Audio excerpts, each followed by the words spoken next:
we're glad you're here, and we're going to jump right into this because what we're going to do is we'll go through this presentation that explains what community power is, and then we'll have an open question and answer session.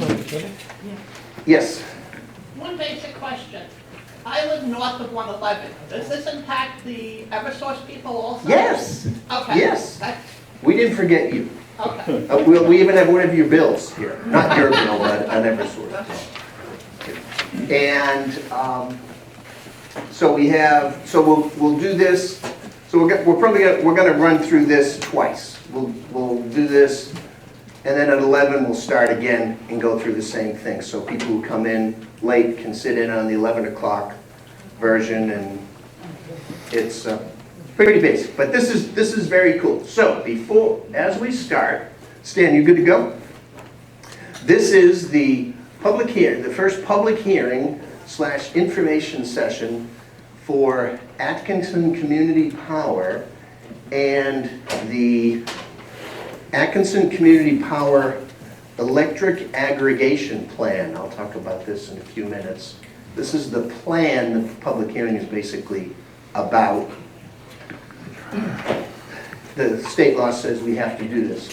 And I want to introduce you to the amazing people who are on the committee. So the Atkinson Energy Commission was tasked by the select board to also be the Atkinson Electric Aggregation Committee to handle this whole community power thing. So I'd like to introduce, and then Doug Early, stay standing, Marie Torres, Fred Doherty, where are you, Fred?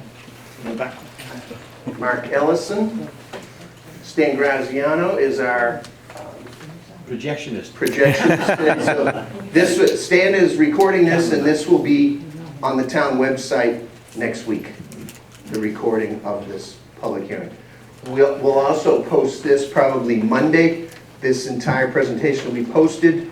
The document is already posted on the website, so you'll be able to go back and go through all this stuff. And I'm going to start us off with a quiz. Okay, look at this for a minute. 3 choices. Community power is about sharing the costs and benefits of solar farms among members. B, training activists to organize bigger and better public protests. C, purchasing cheaper kilowatts at quantity discounts. Did you pick your answers? The answer is C. The answer is C. So I think Mark said it last night. Remember COVID? Buying toilet paper. Let's say 20 of you got together in your neighborhood and you said, hey, let's find out what our toilet paper demand is for the next month. And then I'll go to BJ's for us all and buy a gazillion rolls of toilet paper at a deep, deep discount. And then you'll all pay that price for the toilet paper. Right? It's basically what community power is all about. It's not about toilet paper, but it is about getting your electricity at a deep discount because of quantity. Okay, we're going to go through this business. I respect your intelligence, so I hate when people read PowerPoint presentations to the audience. You all know how to read. This is what we're going to do today. Okay, so what is community power? Essentially, community power aggregates the demand of customers in a community, in this case Atkinson, right? And goes out to purchase electric power, that's the electrons, the kilowatts, on behalf of that community. The main goal is lowering costs, but also giving additional choices to individual customers on how much of a renewable mix they might want in their bucket of kilowatts. Okay? This is a state law, allows towns to do this, and this is all the information, RSA 53E. So in this case, we would say, okay, Atkinson wants to take all of the Atkinson demand for kilowatts from both Unitil and Eversource, and it happens to be about 31 million kilowatts a year is what we're using right now as a town, all combined. Right? And to be able to essentially go out for bid on those 31 million kilowatts to the power market and say, give us your best price for the next 6 months. And the power brokers, essentially what they are, right? They sell power, come back with a price. Wow, you're pretty big, right? 31 million, that's pretty big. But if Atkinson joins in coalition with other communities in the state, in the New Hampshire Community Power Coalition, now you're not talking 31 million kilowatts, you're talking, I don't know, 500 million kilowatts. 500 million kilowatts a year. Right? And coalition gets that price, and Atkinson gets that price. So that's what we're going to talk about. Basically, we pool our purchasing power. It's just quantity, right? Economies of scale to get better pricing. The great news is Unitil and Eversource continue to deliver your power. Nothing changes from an infrastructure perspective. Same poles, same wires, same everything, same bill. You get a bill from Unitil, you get a bill from Eversource. The only thing that will change is where your electrons come from, right? The source of those electrons. The cool thing about communities is it gives us the opportunity as a community to offer our residents better rates and more choices. You might decide you want 50% renewable power in your kilowatts or 100%. Well, you'll be able to choose that rate if you want to. Okay, again, how does it work? Well, currently the way it works is the source, right now, Unitil or Eversource or even a third-party power provider like ENH or Consolidator, someone else who sells electrons to you. They purchase the electricity from the sources that you choose at the rates you choose.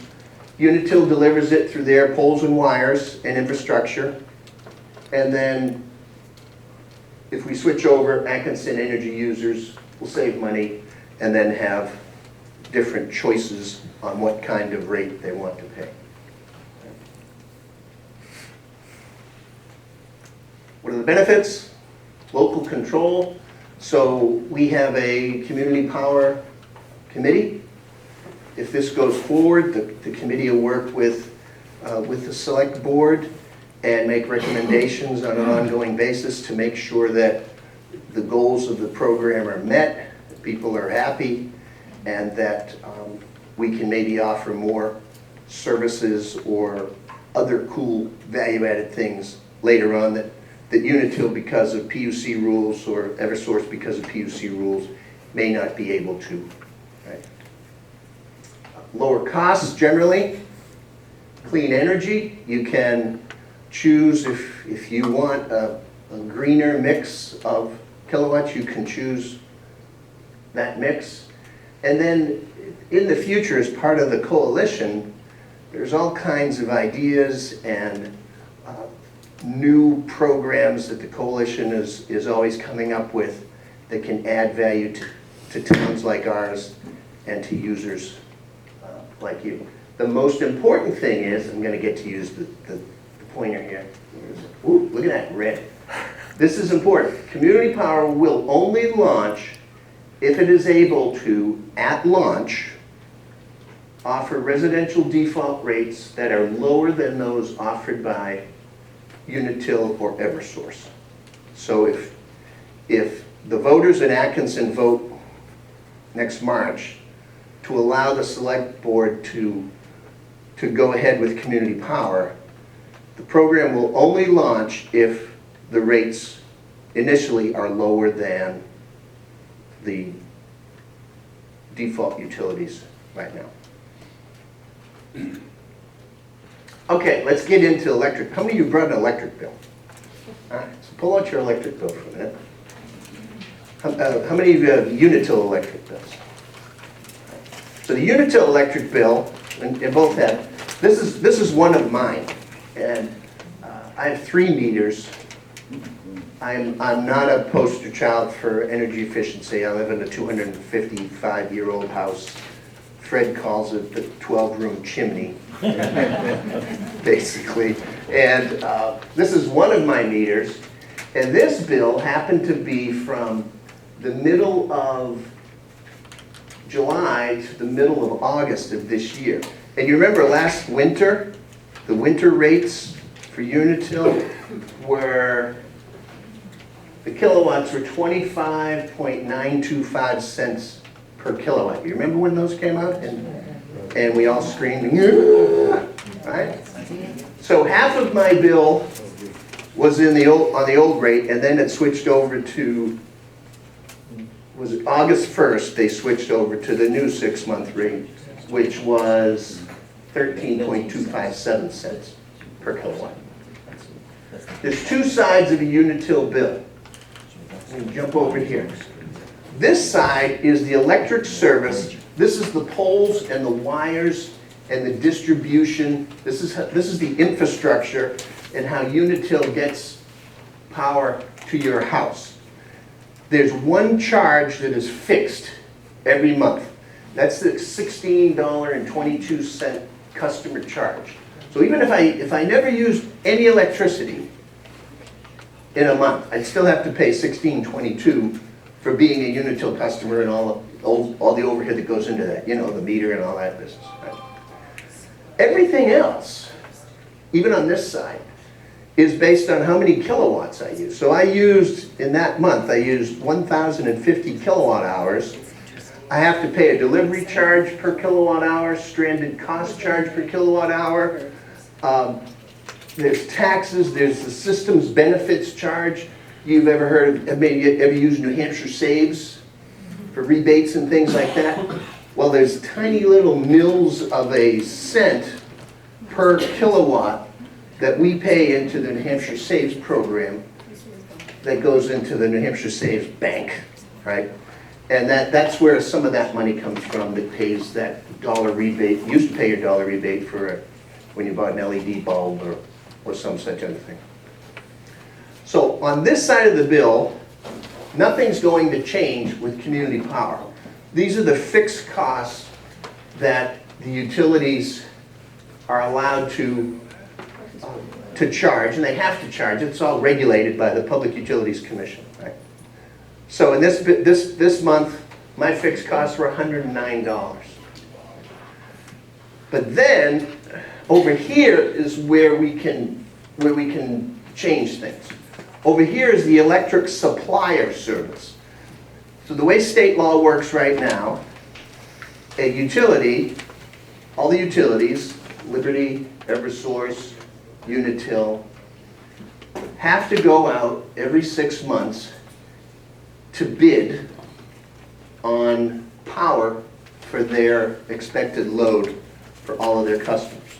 Because of deregulation in the electricity market, utilities are not allowed to generate electricity. They can only deliver it and resell it at 0 profit. So they'll go out for, Unitil will say, I have, I don't know how many 100 million megawatts or kilowatts that I have to service for the next 6 months. They'll go out to the bidding market, they'll get pricing back. They will look at the pricing and they'll say, this looks like the best one for our customers. And they'll go to the Public Utilities Commission and say, for the next 6 months, this based on the bids we got back, our rate needs to be, in this case, it was 13.257 cents for the summer. And way back when, after Russia invaded Ukraine, it was 25.9 cents. Right? Because the global natural gas market went crazy. Most of the power around here is generated by natural gas. So the cost of making electricity went way up, et cetera, et cetera, et cetera. So they have to go out for bid for power and then sell you the power essentially at no profit, right? Unitil and Eversource, like, it's something they have to do. They kind of don't like having to do it, but they have to do it. The other thing is, you don't have to buy, so because I'm lazy, I never went and shopping around. I get my power from Unitil, so it just says energy service charge, right? There it is at 25 cents a kilowatt hour. If it was someone else, if it was E&H Power, if it was Consolidated, whoever it was, it would have their name would be here somewhere. Would say, you know, in the future, if it's Atkinson Community Power, it might say Energy Service Atkinson Community Power and the Atkinson Community Power rate. So this is the only side of the bill that will change with Atkinson Community Power. This side stays the same. Fixed rate, it's all based on kilowatt hours. So in this case, I paid Unitil in this bill $318, all in, all up for both sides of the bill. If I was on Community Power and our town had been on Community Power last April, their rate was 15.8 cents a kilowatt hour. That's over a dime less than the Unitil rate. It would have cost me 88 cents instead of $88 instead of $144 for that. The new rate that's active right now, Unitil's rate right now that we're paying is 13.257 cents. The Community Power rate is 10.9 cents. So instead of paying $65, I'd be paying $53, right? So to all in, all up, instead of paying $318, I'd be paying $250.88. So, you know, that's a good thing, and that's for doing nothing. You don't have to do anything, right? You don't have to pay to do this. You just have to say, yeah, I want Community Power. I want to sign up for that. Now, here's the deal. So, when I talked to the selectmen about this, I said, what would this mean for the town as a whole? And we did some math, and this is based on the real feedback we got this week from the real load that Atkinson used from Eversource and Unitil for the last 12 months. And I just used the Unitil assumptions here, right? But the average home use 652 kilowatt hours per month. Right? That's what the average Atkinson residential account uses. What did I use on this one? Over 1,000? Okay, I need to stand in the corner. And that's 7,800 per year. We have 3,322 residential accounts in Atkinson. It's basically meters, right? Yep. If you multiply that by 7824, you get 25,991,328 million kilowatt hours. If Atkinson was on Community Power last winter, altogether we would have saved $1.259 million at a dime, over a dime per kilowatt. This summer, we saved about $612,000, on the new rates. So that's significant. That is significant. And that's why one of the selectmen said, and I think the nickname for this whole Atkinson Community Power is going to be the no-brainer. Because they said, that's a no-brainer. Why wouldn't anybody do that? So that's a Unitil bill. This is an Eversource bill, same thing, right? There's two sides of the bill. Where is my customer charge? Oh, here it is. Customer charge, you're paying Eversource $16 a month to be a customer. And then Eversource has, their monthly charges are a little different. They're a different business. You get a distribution charge, transmission, stranded cost recovery for old power plants that they have had to write off. All right. System benefits charge, that's the New Hampshire Saves thing. And the energy assistance for electric, for low-income electric customers. And as a result, this person, yeah, they paid what, $70 for the fixed, this is the fixed fees. This person used 191 kilowatt hours at 22.5 cents a kilowatt, which is expensive. If they're Atkinson Community Power, the bottom stays, the bottom would stay the same, but the top would be different, right? You'd be paying 10.9 cents a kilowatt hour, and instead of paying $43.10, you'd be paying $20.82 for the electrons. And your fixed costs would be the same. Now this leads to another question. Well, gosh, how do I get my whole bill to be lower? Well, if all of these fixed charges are based on how many kilowatts you use, and if all the electrons are based on how many kilowatts you use, how can you make your bill lower? Sit in the dark. Use less kilowatts. Energy efficiency. So that's really, I mean, energy efficiency is the thing you ought to be doing first, right? Shut off the light, change out to LEDs, whatever. When it comes to electricity, there's all kinds of tips and tricks on the New Hampshire Saves site. And but again, when you use less kilowatts, the entire bill is affected because the entire bill is based on how many kilowatt hours you use. Okay, so that's how to read your electric bill. They're fascinating reading.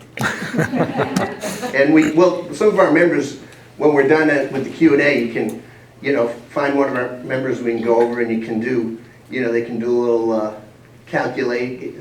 Marie brought her calculator with her and can figure out how much you'd save if you were on the 10.9 cent rate rather than the existing rate. Okay. So, if and when Community Power launches, most Unitil or Eversource default electric customers, those of you who are still getting your electrons from Unitil or Eversource. How many of you are just Unitil or Eversource default customers? You haven't gone to a third party, okay. How many of you buy your electrons from a third party? Cool, okay, great. So if you're a default customer, you'd automatically be enrolled or switched over to Atkinson Community Power as your electron provider at the default rate, the basic default rate. Now, you can opt out of that. You can say, I don't want to do it. I don't want to switch. I want to stay with Unitil. I want to stay with that's fine, right? But if you don't do anything, you'll be switched to that, whatever that rate is. And of course, at launch, the rate will have to be lower in order to be launched.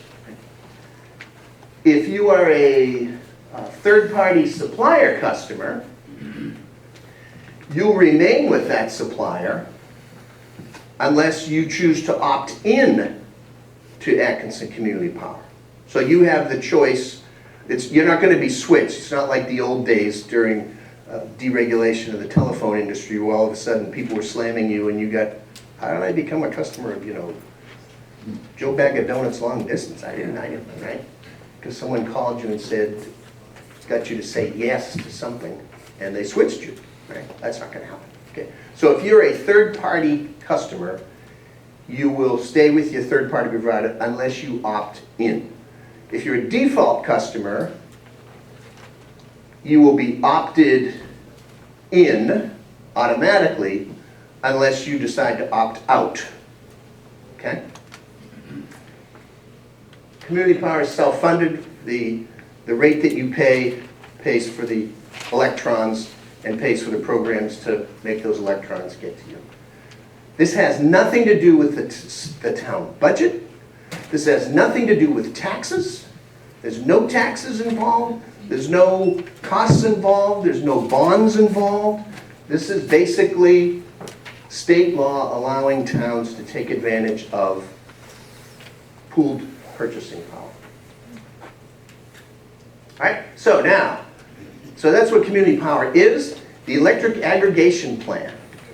That's this document. There are binders, there's samples. It's about, oh, that's like 48 pages with the addendums.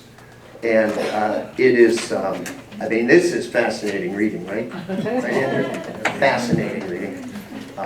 This is a lot of regulatory language. This is a lot of legal language. And the aggregation plan is part of the state law in order for us to get to community power. The way it works is the selectmen establish a committee, the Electric Aggregation Committee that I introduced you to. That's been done. The EAP, the Electric Aggregation Plan, details how the program will operate and how it will comply with the law and the regulations. Okay, that's in process. We've got the first draft done. It's already posted on the town website.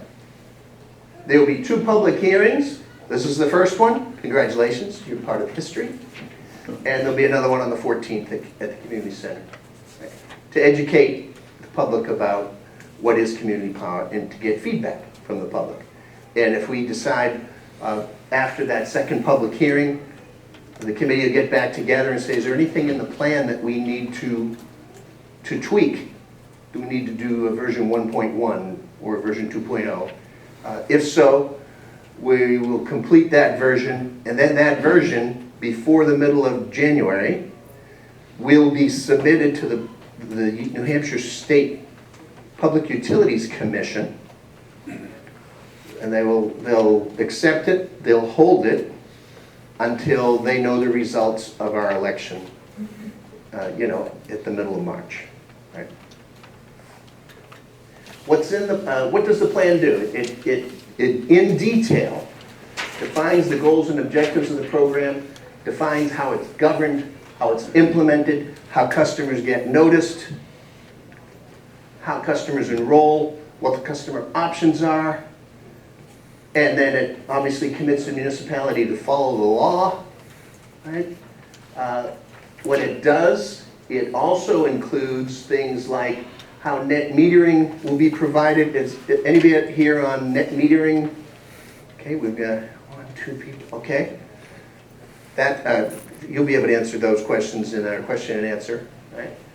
How customers who are on the electric assistance program will be served and get their discount.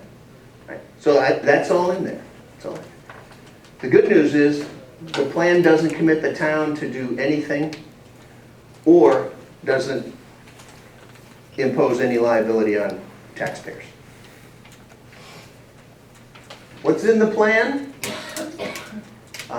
There's 4 chapters, and there are 5 appendices, and they're all in here. Now, if someone, see if you can grab that with your phone, see if it works. I'm just curious to see if that works. If it does work, it'll take you right to the document on the town website. If not, this link will also take you there. Works. It works? Yep. Hey, I love QR codes. Aren't they great? Okay. Now, this has nothing to do with community power. This has to do with internet security. If you're out in public, if you're at a bus stop, if you're at a stadium, and you see some really cool poster, that you're not sure what it's about, and it's got a QR code, do not do that, because it could be a virus, and that's the quickest way to download a virus to a phone and take over your mobile phone is a rogue QR code. This is not a rogue QR code. I did this morning. This is the real thing. You got there, right? So, okay. So that's the plan. That's what's in the binder. Okay. All right. Great. Community power sounds great. Sounds like a no-brainer. Let's do it. Right? What's the process? So the process started with the select board in September, and they voted to join the Community Power Coalition of New Hampshire, whom Andrew represents. Did I introduce you? No, Andrew Hatch, Community Power Coalition of New Hampshire.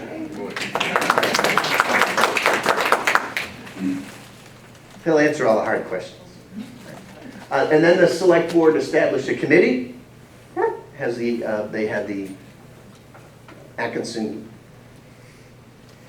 Energy Commission serve as the committee. Right? Next, the committee did some research. We looked at this template.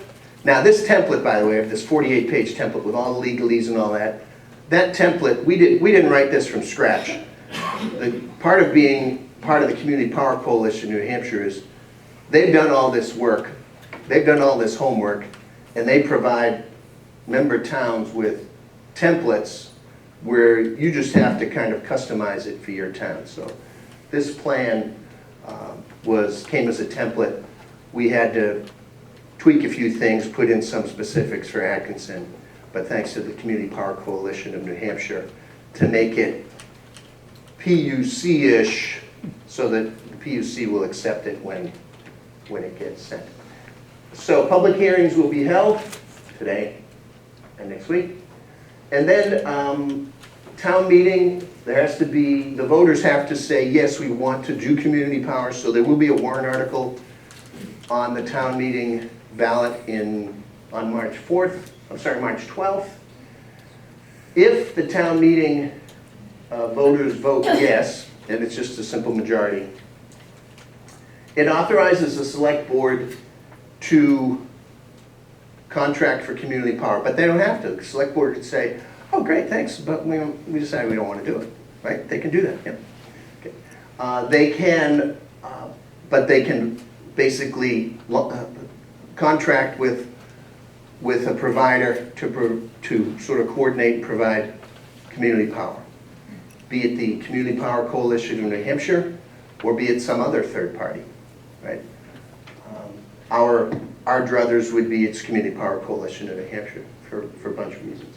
And then if they say yes, then probably early summer, you think? That's the earliest, Yeah. So summer of 2024, there's a whole slew of towns, I'll show you the map in a second, who would launch community power. Atkinson would be one of them. If we do launch community power, you'll get a notice in the mail 30 days before the program. This would come from, instead of Nashua Community Power, it would come from Atkinson Community Power, and it would basically say, hey, we're going to switch, and here's what you need to do to either switch, opt in, or opt out, right? If you already get your power from a competitive supplier, you still will, like I said, but you can opt into the program if your current contract allows you to. And then again, Unitil or Eversource will continue. Nothing changes. When the lights go out, Unitil, nothing changes on that side. Right? Community power is self-funded, and no taxes are used. Okay, this is the cool thing.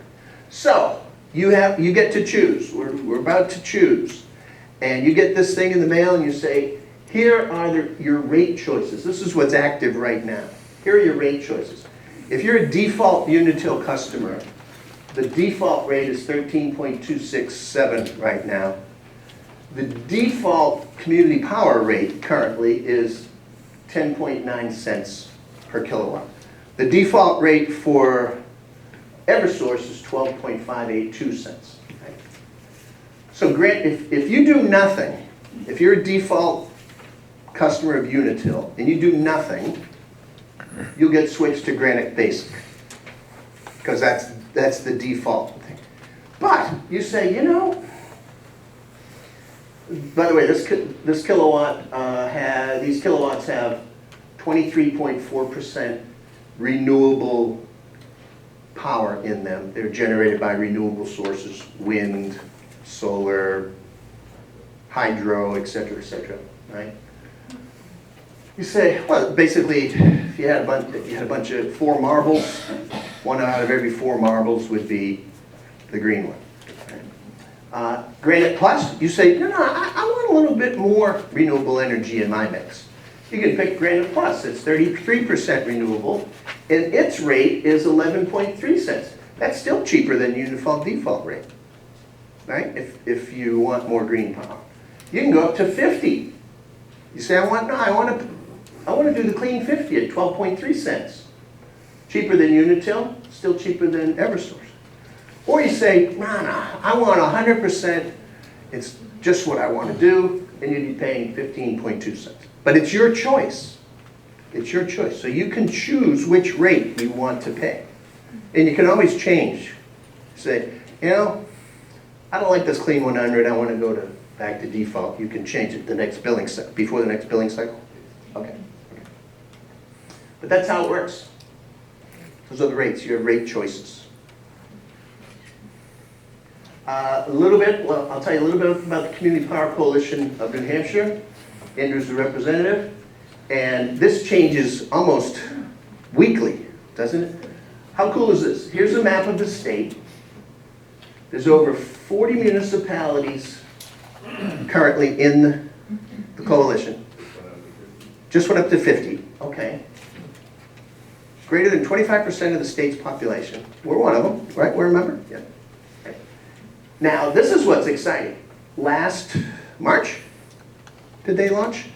Well, by the time the bills went out, April. So last April, 15 cities and towns, where are the green one. the green ones. These were the ones who are launched and are already operating and already doing community power. That's their names. The blue ones will probably launch in March, and then the red ones, where the on-deck towns and cities, we're going through the town meeting process. If we get it approved, we'll launch next summer. Here's what's exciting. Already, there's over 80,000 customers on community power, which makes the community power load bigger than Unitil's load. So when community power goes out for bid, they're going out for bid with a bigger load advantage than a utility. And they're bigger than Liberty too. So it's just really cool to see how many towns are into this. And as the word spreads, as we have experience, you know, our experience came because we talked to other towns and we said, this is a no-brainer, we gotta look into this, right? And so that's how many people are involved. And this is no fly-by-night operation, the Community Power Coalition of New Hampshire. It is a well-run organization. It's governed by a board of directors, 20, board of directors, 20. And then every town has a representative member. Atkinson has a representative, not on the board, but in membership. I happen to be that representative. And then there's full-time staff. The CEO, Brian, came from the New Hampshire Electric Co-op, right? Knows his utility business. Staff has, you know, administration, load, regulatory, and then the coalition uses real professional organizations to do the grunt work to make the wheels turn the right way. So this isn't just a bunch of folks in the basement saying, hey, let's do community power and see how it works out. This thing has rules, regulations, and it's an excellent organization. This is information, a little bit of information. It's in the plan, it's on the website. I'm not going to go over it for you, but these are the details of how much power we use by customer class for the last 12 months. And again, it comes up to 31 million megawatts, which is, 31,000 megawatts, which is 31 million kilowatt hours, right? And that's how it splits up. So over across 111, we have Eversource. There are a total of there's a total of 140 residential accounts, 9 commercial accounts. So 149 accounts in Atkinson are on Eversource. And then there are 3,557 accounts in Atkinson on Unitil. Question and answers. This is basically what the warrant article will look like. To see if the town will vote to adopt Atkinson Community Power Plan, to authorize the select board to implement the plan, and to take all action in furtherance thereof pursuant to RSA 53E.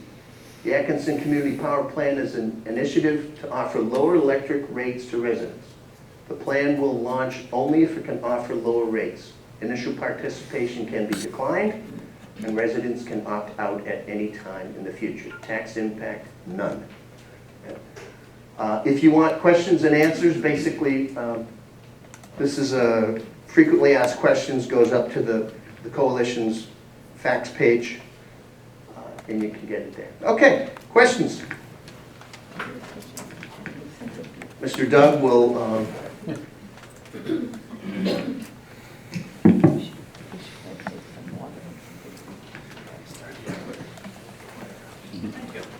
The coalition, how do they get paid? How do they run their? Can I just talk? Can everybody hear me? Is that okay for the audio visual? Speak, if you take the microphone, that would be better.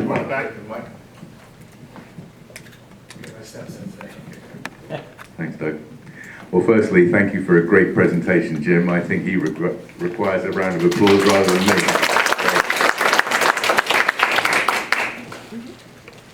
You asked the question of how does the coalition get paid?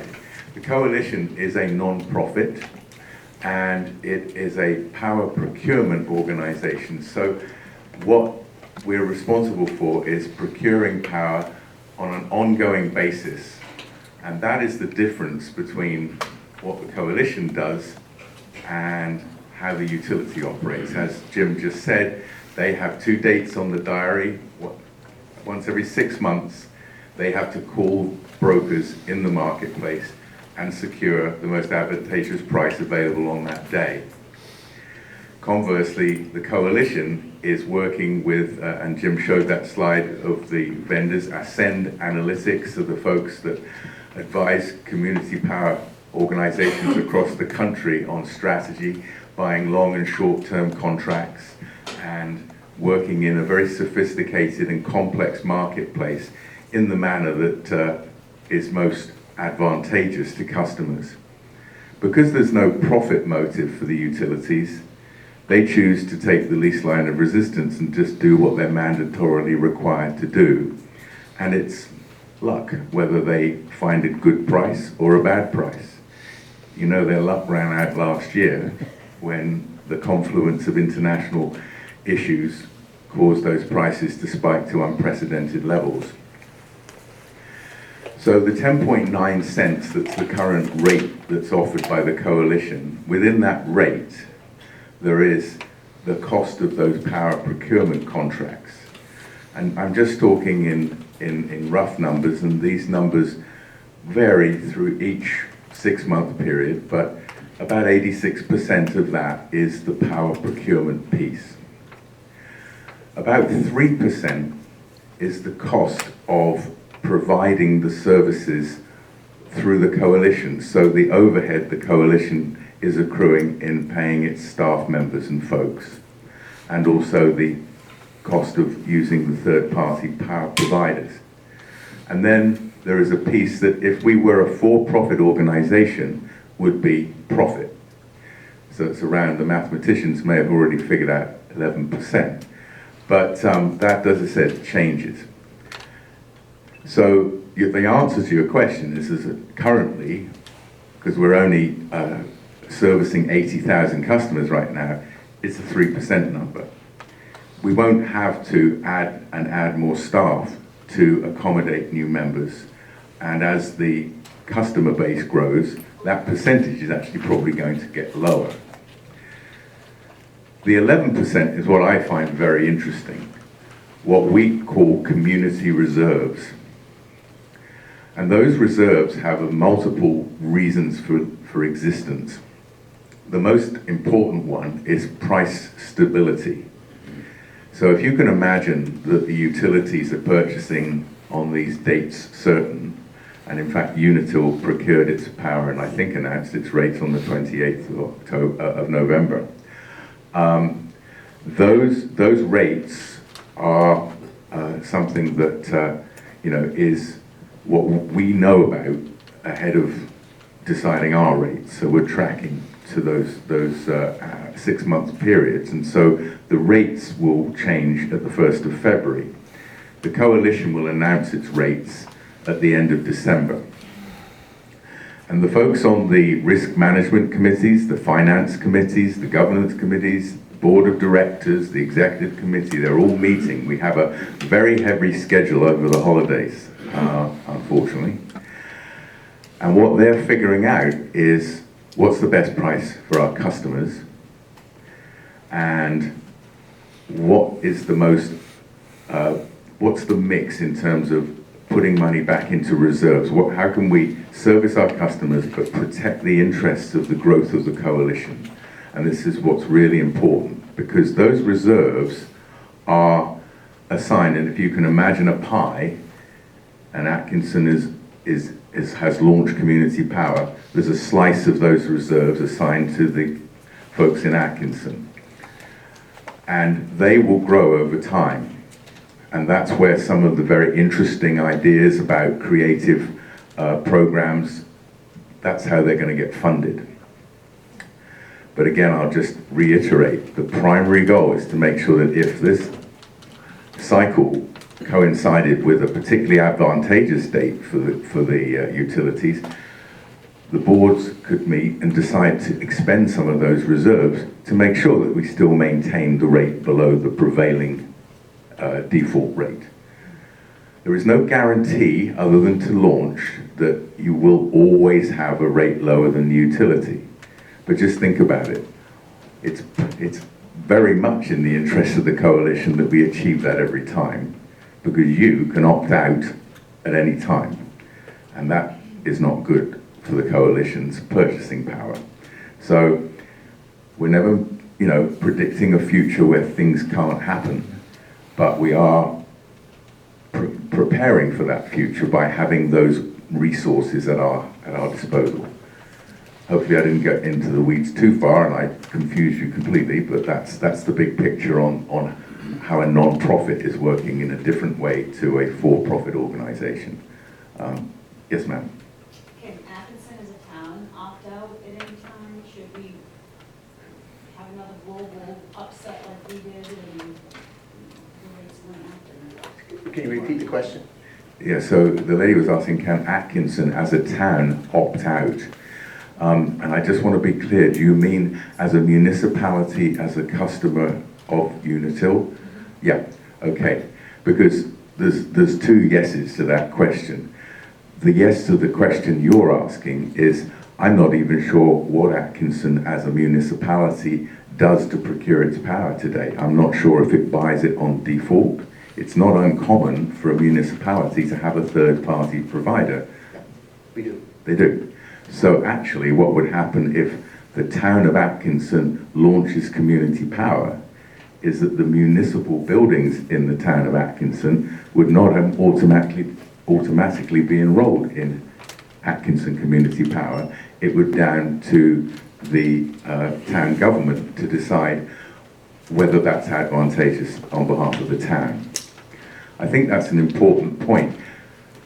Many large customers of in purchasing electricity have gone with this option of being able to use a third-party provider. In fact, what hadn't been mentioned for just simplicity purposes is the enrollment process where folks are automatically enrolled does not apply to the largest, highest category of consumers, and most of those are already commercial businesses or municipalities who are procuring through a third party.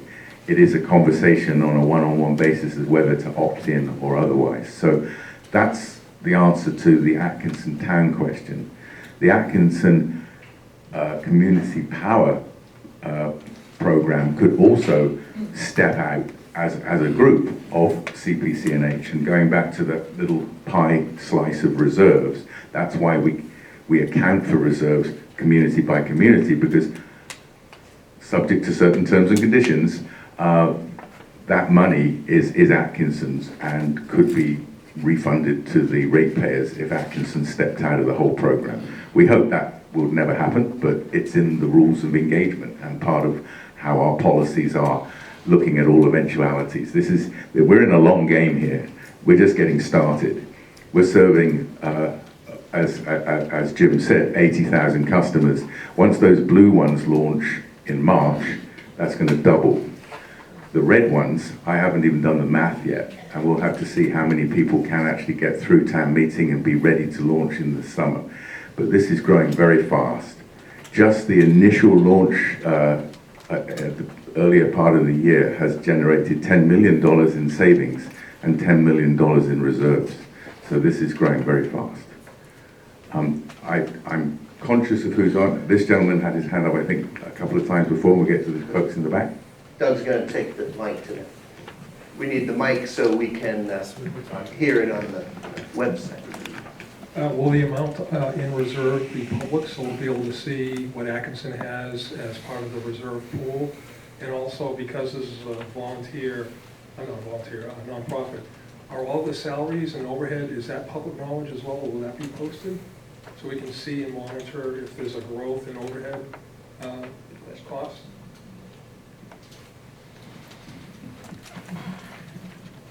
Yes. Easy answer. And to embellish a little, we are a non-profit, but we're also a governmental instrumentality, which is something I'd never heard of before I got involved. We are subject to right to know laws, 91E, and so forth. Therefore, all of our budgets and reports are available. And in fact, if you went to cpcnh.org today, you can see the budgets that were approved back last April. As Jim said, the town of Atkinson is a member of CPCNH, albeit not a launched member.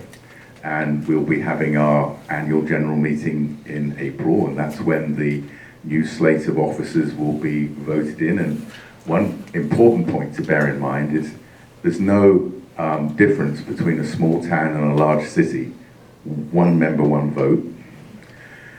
We started out with 20 founder members who are on the board, and it's unwieldy to just exponentially grow a board to 40, 50, 60 members. So it's been capped at 20, but all those board members will be selected by the bigger group of membership in April. And as we only began the board, a short while ago, there's a group who's done a 1-year term, a group that's on a 2-year, and a group that's on a 3-year term. So there will be immediate turnover of the board. And obviously there is a group of committees who are also equally volunteers and part of the membership. So I would definitely encourage folks within Atkinson Community Power to get as engaged as they feel comfortable. It's a very, very important role. And these are folks from all walks of life. So we do have people actually from retired executives from Eversource. We have folks who have been in the power procurement business. We've had people who've had experience in other parts of the country in other community power programs, along with people in municipal administration and just regular folks from all walks of life. Other question? Go ahead. In the back.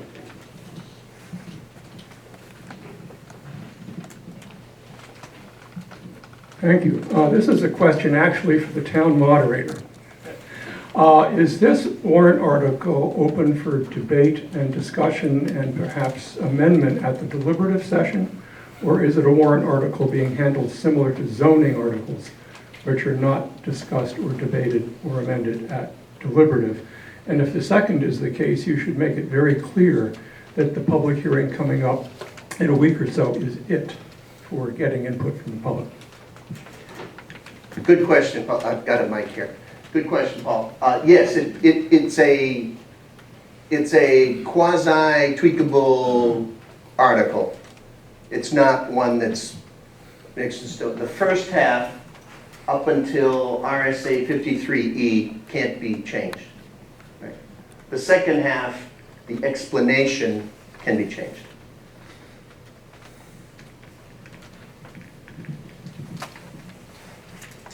how does this affect those that have alternative energy production and net metering? For example, with Unitil, I can build up a credit. So what happens under this billing scenario?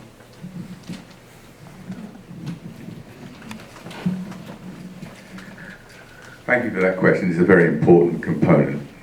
Again, as you might recall, one of the statements about the intention of the aggregation plan is it does outline the intent of the coalition going forward. The unfortunate thing at the point of launch, and I'd just like to back up maybe for one moment, the law was originally passed in 2019. The coalition was formed in 2021. And the Public Utilities Commission finalized its rules after that. This is a multi-step process. The law was very visionary. I'm not sure the utilities were thinking that this was going to move quite as fast as and universally as it had. And the Public Utilities Commission has been through a complete change of personnel and structure. It's now under the new Department of Energy, the New Hampshire Department of Energy. So there's been a lot of disruption in terms of the structure of the organizations that oversee this. So during a lot of this conversation, the intent of getting ready for launch and being able to serve net metering customers was undermined by the ability or the inability of the utilities to provide the necessary data. So in the big picture, Community Power Coalition of New Hampshire is 100% committed to serving its customers who use net metering for solar, micro hydro, anything else. As we stand here today, we can't do that because the utilities do not have the capacity to provide the data in a manner that is required in order to serve those customers. We have always known that this is going to be a fight, and we have appointed folks to actually stand for the coalition and represent its memberships at the legislature, at the Public Utilities Commission, and we have already begun the process of resolving some of these data sharing issues. And I'm glad to say that just in the last month, we already won our first round, which was that the Public Utilities Commission found in favor of the coalition and told basically Eversource that despite all its whining, it has to get on and do what it's mandatorily obligated to do and provide the data. And it doesn't just apply to the coalition, it applies to, you can't go out and buy your power from any third-party supplier because they're equally unable to serve you. So it's an unfortunate sort of point of leverage that I think some of the utilities might have hung on to, but it's not a battle they're going to win. It's a matter of how long can they drag it out. And I would love to say that by the time we get to when Atkinson can launch, I could say with my hand on my heart that it's going to be resolved. But this is legislation, and this is, it's a slow-moving thing, and it will be resolved, but we can't put a date certain on when. We're hoping it's months and not years. So what happens, in fact, is that, and again, I'll sort of take a little presumptive dive. You saw some of that data that Jim shared. That's called aggregated data. So once you join the coalition, we then a couple of weeks later are allowed by law to make a request of your participating utilities for that data. That aggregated data gives us a little bit of an idea of how much you're going to procure and how much you can save. And Jim's done a fantastic job of elaborating on that. The next phase is to get all of the customer data once you as a community have decided to launch, and get very granular about that and preparing everybody and sending out those letters. And the utilities are required to tell us who's on the third-party supply, so we would tell those folks, you are not going to be automatically enrolled, you'll just stay where you are until you choose to act. And we'll also say the same to net metered customers. And I'm saying this in a rather cautious manner because unfortunately, what we've found is that the utilities data surrounding net metering is unreliable. And there are some folks who had been inadvertently enrolled, and then they had to opt out because they were not getting those credits that this gentleman's referring to. Now, net metering is a rabbit hole that if you guys want to jump down it, I'm all in, but it gets very confusing, particularly to people on the outside of net metering. But currently there's two flavors. If you were net meter customer before 2017, you're on net metering 1. Since 2017, you're on net metering 2, and there's a different deal. What we're telling customers as communities launch is, you are not automatically enrolled, but it might or might not behoove you to become enrolled depending upon your personal circumstances, and that 800 number or an email or go to the website will start a conversation one-on-one. All you need to do is have your account number, and we will engage with you to try and resolve this and give you the right answer for you. And in the bigger, longer picture, our intention is to, if we can, provide a more lucrative reimbursement for net metering customers. I've heard this anecdotally described as, we want to get everybody back onto net metering 1.0, which means for every kilowatt hour you produce, you get a credit of a kilowatt hour, and it's even, and it will. That's the intention. But hopefully that was a reasonable explanation. Not the answer I wanted to hear. I'm not here just to give the good news, I'm afraid. One other quick question. I don't know if you can hear me without the mic. But you mentioned early on part of local control was incentives. You mentioned earlier under local control that there would be other benefits in the future, but did not elaborate on what those would be.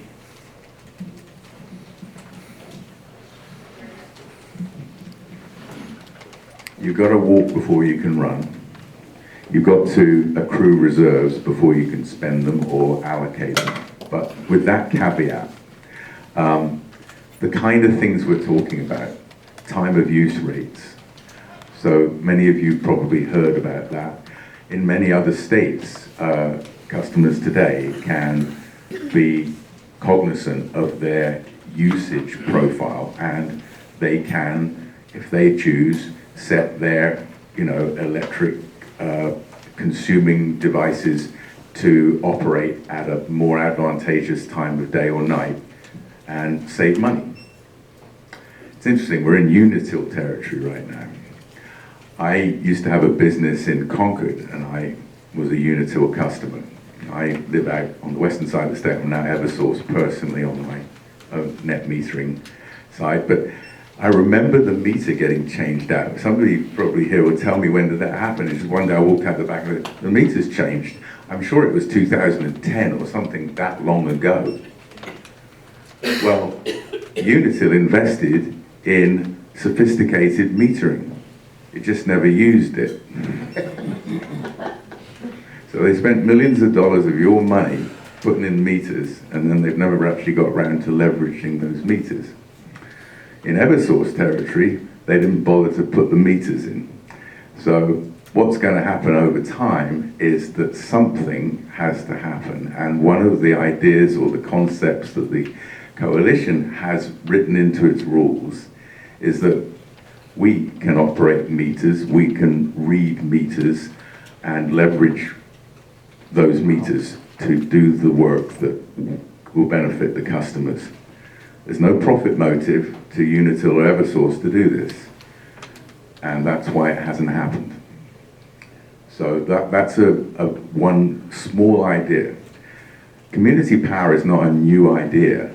How it has evolved in places, I mean, California, it wouldn't surprise you, is probably the one that has been longest at it.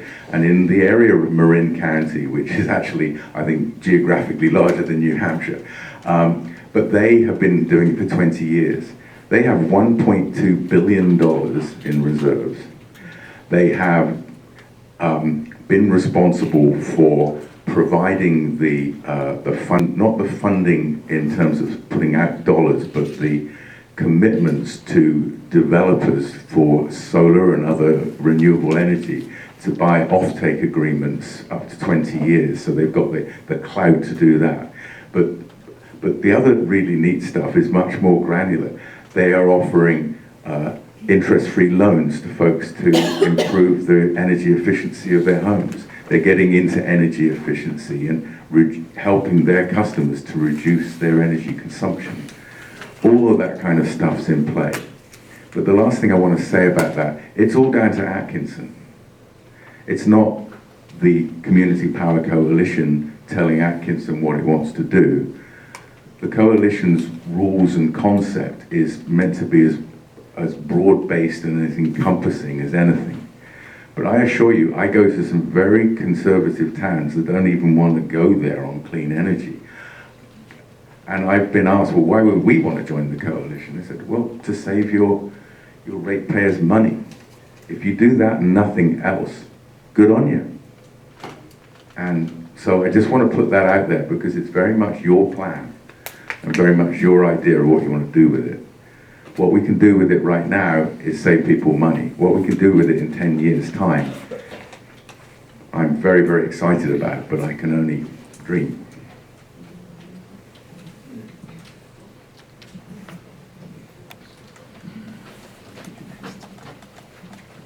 Hi, there's a reasonable amount of power outages in town. Can you speak to the possibility of power outages?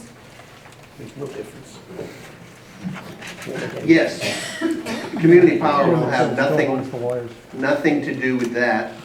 That's still Unitil's responsibility, so nothing will change there.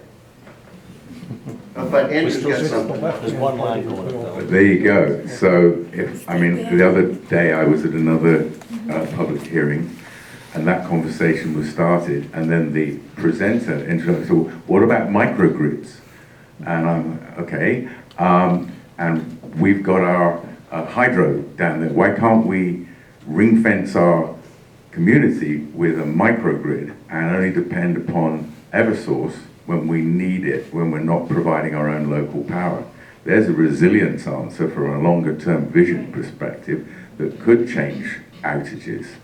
But again, it's not what Jim's referring to, which is the responsibility of the coalition to maintain poles, wires, and transmission uptime.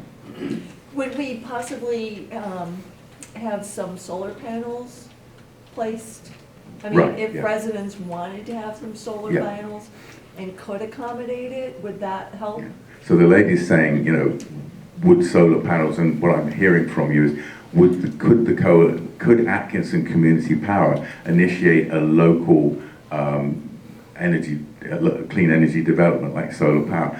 Yeah, I mean, again, to those reserves. So the idea of you, or maybe you and a group of member communities adjacent, might be looking at land to put in a solar development. The idea is the coalition would be perhaps the organization to underwrite that and to commit to the offtake agreement, which is what they call it, to get a very preferential rate for the coalition. Or it could be a completely local initiative that changes the dynamic for this area. Just again, I don't want to kind of go off in all these wild and wacky directions, but this is very much what's been talked about. We offer rates that track to the utilities. The reason we choose to do that right now is it is extremely transparent as to how much you save, and it will continue to save as time goes on. But there are, as I said before, larger power users that are engaged in multi-year contracts, and municipalities often find it particularly advantageous to secure a rate that's longer than this 6-month cycle, because they need to do budget and planning, and they need to have rate certainty is more important than the lowest possible rate. So the coalition very soon in 2024 will start to be providing more than just this one rate card. And going beyond that, when communities in the membership group together and start to develop some of their own local generation, Well, maybe that generation is going to benefit those communities alone to lower their rates beyond the default rate of the coalition. That's all in play and very much what we're thinking about.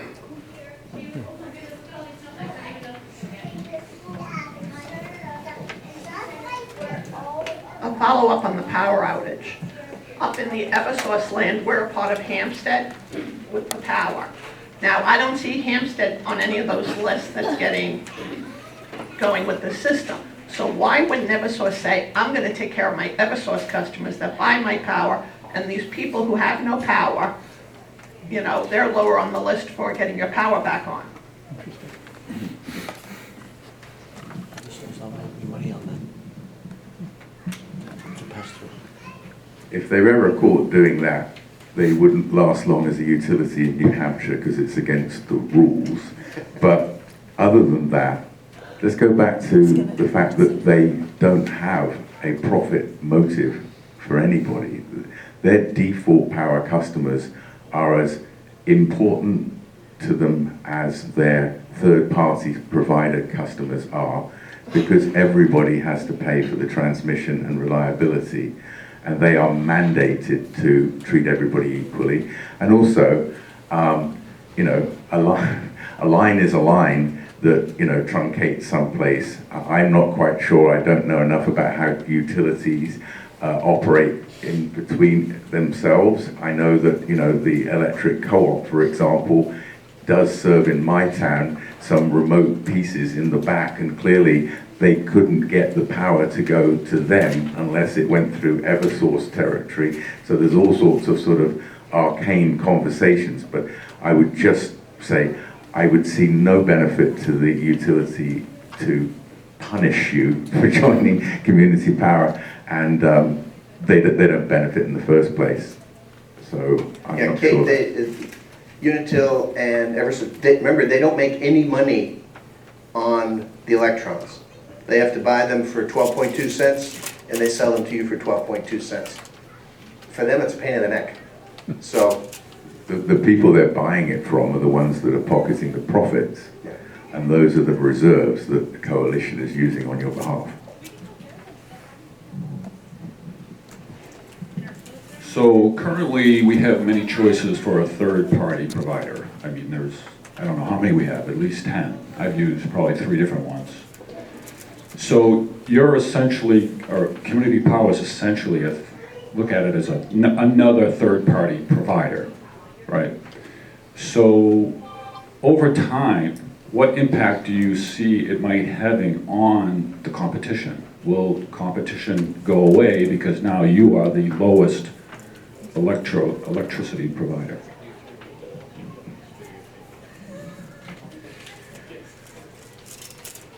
The law change to allow community power has actually been a windfall for some of the direct suppliers, because what they've been having to do is go one-on-one with customers for years and years.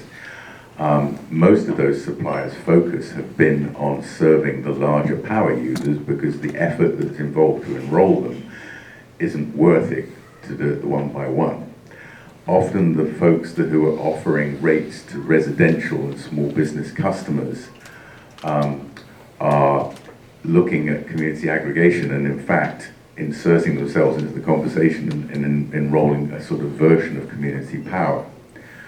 And in addition, our advocacy at the State House to resolve this ongoing net metering issue is another windfall for them. And there's one more that, again, is a weedy conversation about purchase of receivables. Anyone who wants to talk to me outside, I can go on for hours, but for simplicity's sake, it's another piece of the puzzle of how a utilities default customer becomes the customer of another third party, whether it's CPCNH or another third party, and who pays for the people that don't pay their bills. And we're getting that resolved. And it has been said anecdotally to me that this is actually going to encourage even more participation in New Hampshire and more choice. However, I think there are, I don't know if the people in this room who have taken that choice and got caught by it. I certainly had back in 10 years ago because of these things called teaser rates and things like that. The profit motive for the third-party energy suppliers is why they're in the market. They're not, looking to, they're looking to make a profit. So a lot of their rates don't track to the 6-month rate. They say, you can get X number of cents per kilowatt hour over this period, and you're enrolled, and then you will receive information about a new rate when it comes. A lot of the behavior around the very high rates of last winter was there was a lot of direct mail going out, and rather deliberately disguised teaser rates where they say you sign up now and you're on this rate. And we've definitely had people coming back saying, and then 6 months later I look at my bill and it's doubled. And it's like, well, you didn't read the small print. So there's a lot of that sort of stuff that honestly has gone on. It's very unfortunate. I'm not insinuating that there are not some, honest brokers out there. I'm not saying that. But it is a marketplace that is, very competitive, and folks are looking to make a profit.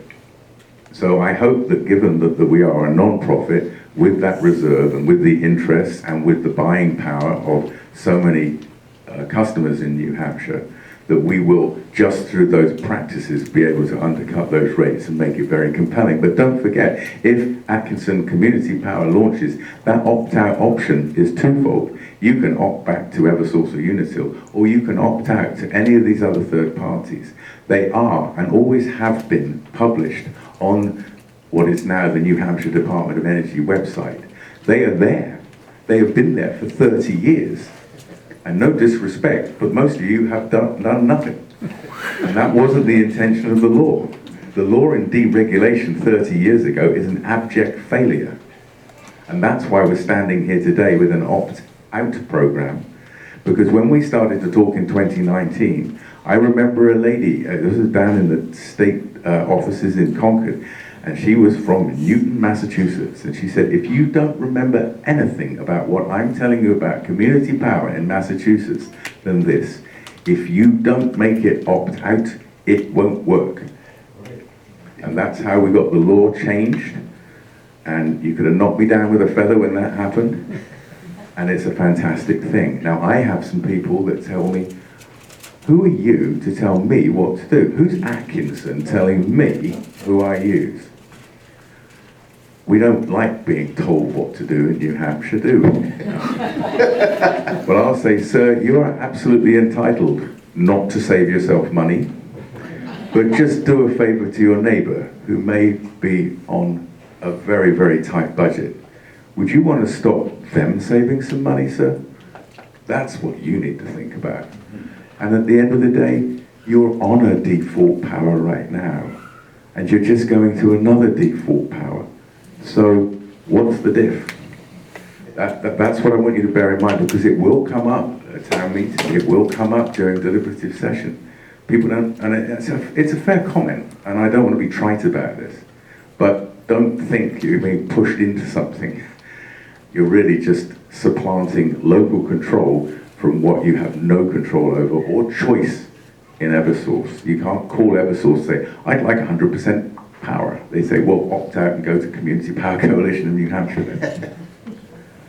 To add to that, I would guess, having been in the legislature and the power policy thing, I'm guessing we'll have even more third-party providers in the future. And the cool thing about this is you can opt out of community power at any time before the next billing cycle and switch to a third-party provider or back to Unitil.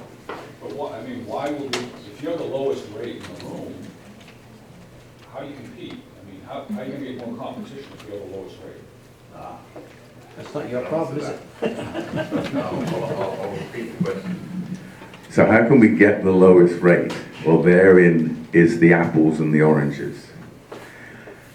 The longer-term lock-in rate of a given provider might undercut a seasonal rate from CPCNH. And you can opt in, but I don't know whether you can opt out again until you're on the next cycle. many of the, to be honest, many of these residential level third-party providers actually don't. They actually can't put a penalty clause in. I'm not sure, but like they say, I'm not an accountant. Speak to your tax advisor. It's the same with, don't read the rules before you step out of your contract, because each one is different. But the gentleman's question about how can they stay in business? Well, they are offering a certainty of a rate for the next 30 months, and at some point in this cycle, that rate may actually be lower than the coalition's, but over time, perhaps not. So that's the best answer I can give you. Yes, I've been dealing with competitive electric suppliers for many, many years. And to feed into what you've already heard, there's money to be saved. But it's at the expense of the time, reading all of the fine print, right down to the last paragraph, and dealing with the devil, quite frankly. One of the things that they do, and this is business, this is not illegal, there's nothing, quote, wrong. We all have heard the phrase caveat emptor. Well, you'd better believe it if you're dealing with these guys.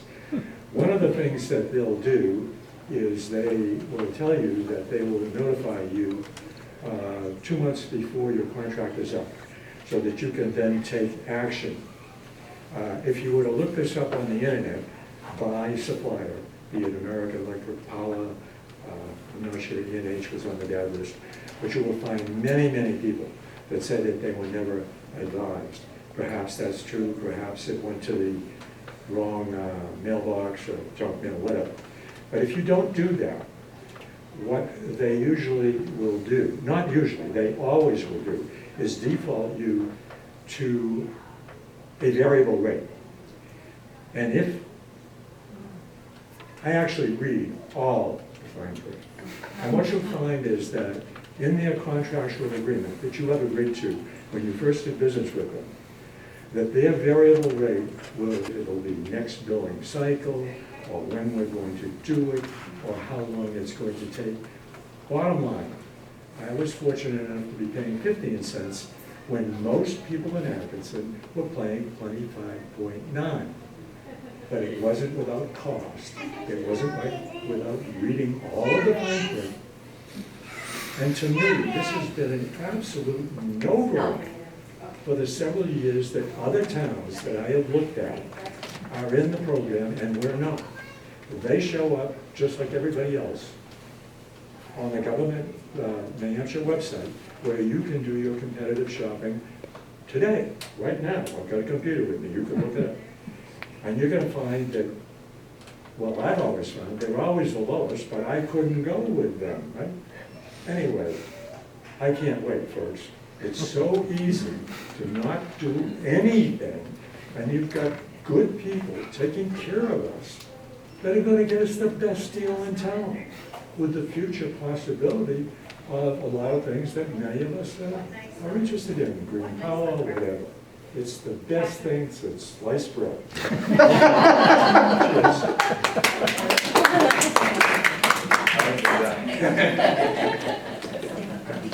This isn't a question so much as a comment. Doing the quick math on my electric bill, I'd be saving about the equivalent of about 2/3 of the recent tax increase. And it feels pretty good, okay, because we all know what that sting is. But also, I think we should all thank Jim and the rest of the committee who are doing this hard work, because this is a good deal.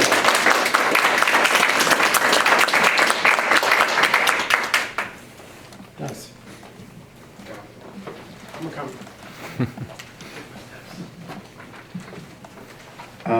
So I've heard that it sounds like everything that Community Power Coalition is going to possibly do for us, it will be great. We'll get possibly the lowest rates, and we'll always have the lowest rates on a regular basis. But there is a possibility the rates could be a little higher than maybe some of the competition. With that in mind, there may be enough people opting out at a certain point in time. And I'm just curious, if too many people opt out, is there a possibility that Community Power Coalition is no longer going to provide us with power, be our service provider. I'm not gonna opt out, I'm too lazy.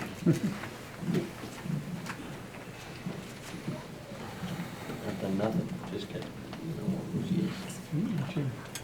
It's a perfectly appropriate question, and not one I want to be in any way evasive about. My sentiment is I certainly hope not, and I certainly believe that the way that the coalition has been structured, based upon experience of some of these more durable programs from other parts of the country, and the learning from them, the messaging about what is the best way to administer a community power. Firstly, it is the non-profit model. And secondly, it is that you do use these reserves cautiously. What I kind of didn't explain a little bit more about the reserves is that we've got a couple of internal goals to meet. One is 60 days operating cash on hand, and then the bigger ultimate goal is 120 days cash on hand.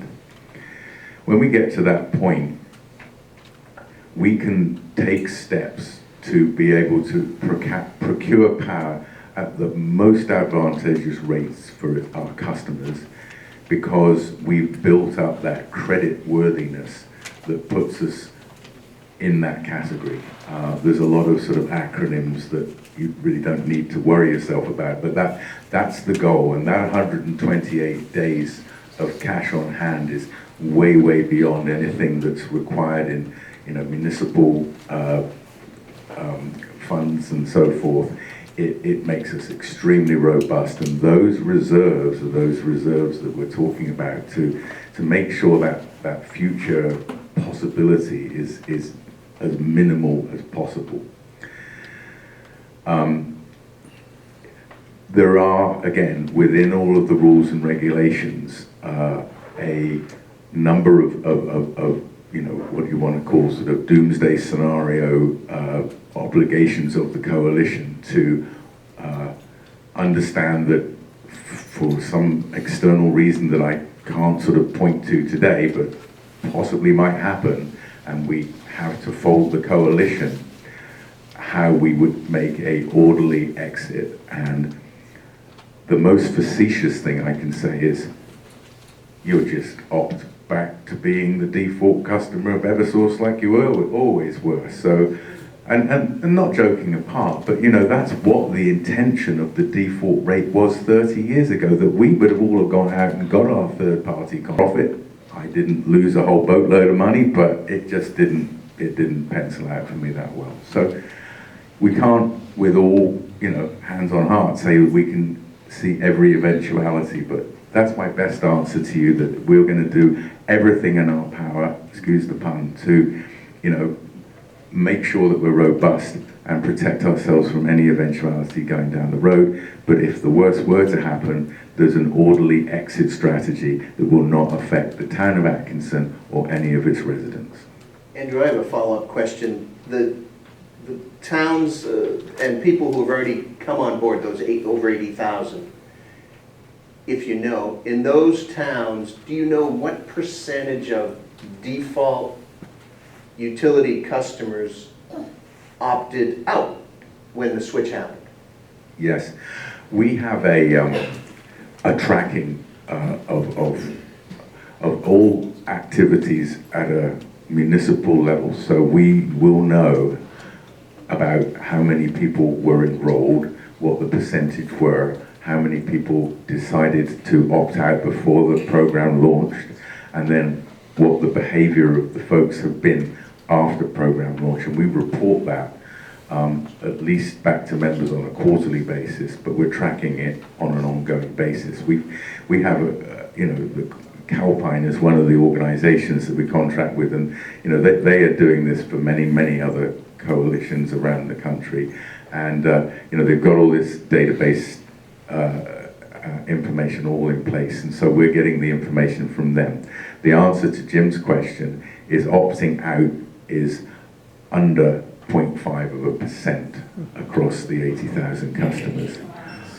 The bit I like is the opting up bit. Let's have that conversation. That's a little bit more positive. But it just reinforces that old adage of if you don't make this opt out, it's not going to work. The best effort so far has been Lebanon. Lebanon had a concerted opt up to 100 campaign, and it was able to get 5% of its customers to opt up to 100%. Now that doesn't sound like a big number, but if you remember in 30 years, less than 5% of the population has even done anything with their electricity other than take default power. It's a pretty impressive number, and that was the first attempt. And I think, we will be advocating for that, and the more we get membership speaking to this, the more there will be ongoing collaborations between communities and sharing information. Or what did you do in Lebanon that changed the number? Because there are other communities who haven't been able to achieve that level of opt-up, even with some effort. So it's not easy, but the numbers are tracking more on opting up than opting out by a large margin.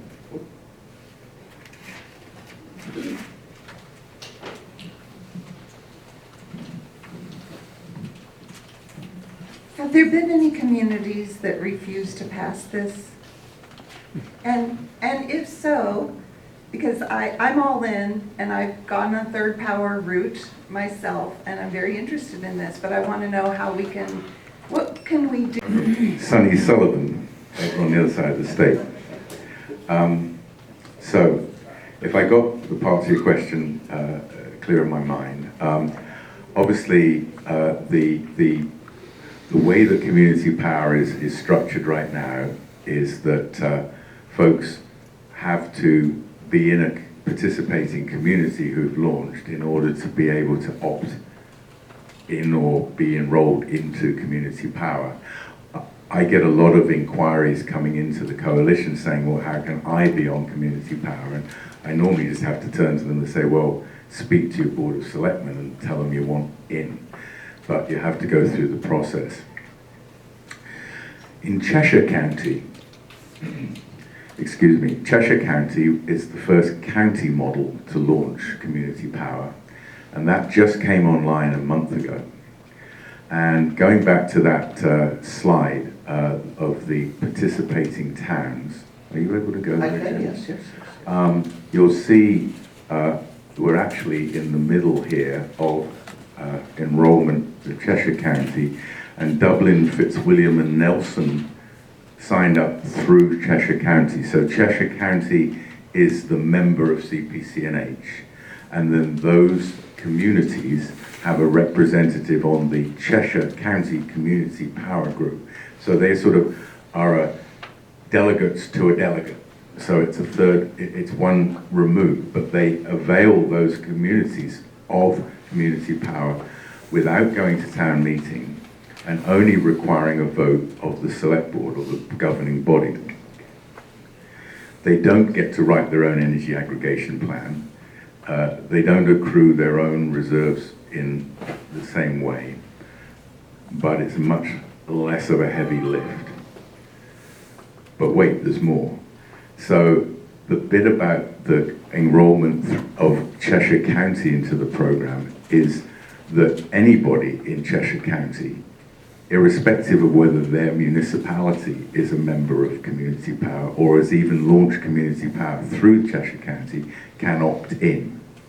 So what we're working on is a parallel initiative to get the counties to also enroll in community power, and I have actually been asked to go and meet the county commissioners in Rockingham this month, because it's December. How did that happen? And there was, we were at the New Hampshire Municipal Association 2 weeks ago, which is the annual conference of municipalities. And again, a lot of conversation going on there. And probably 3 weeks before that was the annual meeting of the counties. And we did a presentation there and caused a lot of interest. And obviously with Cheshire having got off first base, everybody wants to know about what's required and how they can do that. So I'm not predicting the speed at which that might move or whether it will happen, but we've been invited to talk to Rockingham. So that's another route to getting in on community power without necessarily going through this whole endeavour. And I could have it was just something that Jim said that I remember that hadn't been clearly articulated. Obviously you've got the fact that no taxes, no financial impact on the town, no liability on the town. But I do get asked a lot, well, how does all this happen? How do we, we haven't enrolled, we haven't launched community power, but you're talking about, mailers having to go out and all these people communicating. Basically what happens is the amount of money that is taking to provide all the print work and the necessary administrative support to get Atkinson Community Power launched is sort of amortized over a number of years once you launch, and it will come out of the ratepayer revenues. So, that's all baked into this. So again, it's not putting any burden on the town. Even if you don't launch, it will be something will just be absorbed by the coalition. So that gets to everything. The question was, have any town voted no? No, I was just about and how come? Yeah. So where we're at now with the red towns, these are all heading for either town meeting or, if they're a city, approval by their city council. And the first batch and the blue ones have all gone through a town meeting if they're organised as a town, and we had no rejections of the warrant. Now, I'm not saying that it can't happen, and I think a lot of people have predicted that it would have happened already, and it hasn't, and it's testament to the energy committees locally to have done a thorough job of public hearings and open advocacy. We'll see. This next is going to be the biggest group of folks who are taking it to town meeting. I hope not, and that's why I spoke earlier about some of the preemptive answers to some of the folks' questions about, why and who are we being told what to do and all those sort of things. Those are the things I think your energy aggregation committee is going to be putting time and effort into to make sure that this is very clearly just a win-win and not anything to be fearful of. It does require a simple majority, not like a bonding article for 2/3, which does make life a little easier. Show up and vote. One more question. Okay. Are you guys having fun? This is actually just a quick follow-up question to what you just asked, and it's probably more for you, Jim. The actual warrant article, is that going to include the recommendation from the selectmen and, I guess, the Energy Committee? No, it only the select. It'll include the recommendation from the select board.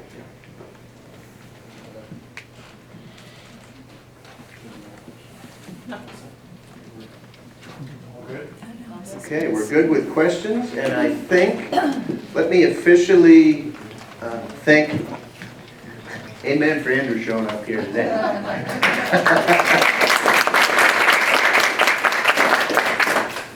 And thank all members of our committee.